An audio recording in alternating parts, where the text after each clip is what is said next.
مرتضی پاشایی.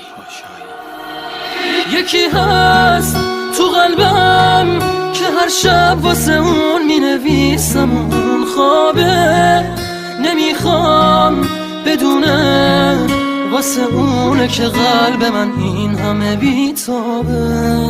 یه کاغذ یه خودکار دوباره شده همدم این دل دیوونه، یه نامه که خیسه پر از عشقه با کسی بازم اونو نمیخونه.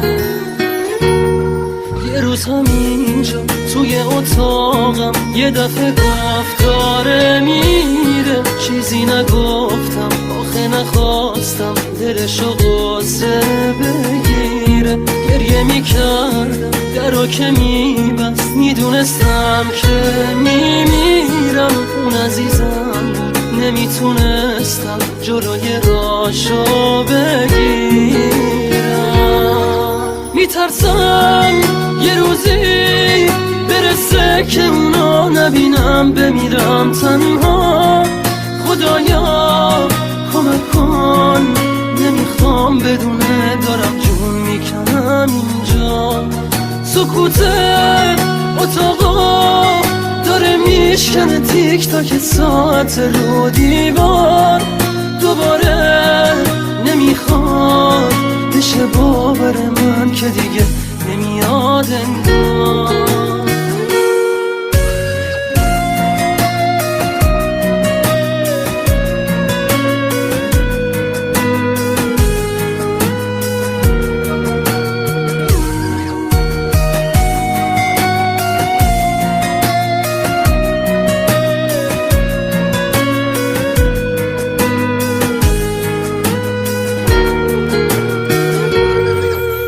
همینجا توی اتاقم یه دفعه گفت داره میره، چیزی نگفتم آخه نخواستم دلشو قصه بگیره.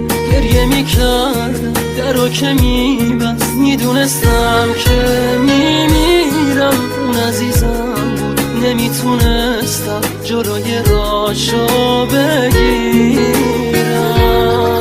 یکی هست تو قلبم که هر شب واسه اون می نویسم اون خوابه، نمیخوام بدونه واسه اونه که قلب من این همه بیتابه. یه کاغذ یه خودکار دوباره شده همدم این دل دیوونه، یه نامه که خیسه پر از عشقه با کسی بازم اونو نمیخونه.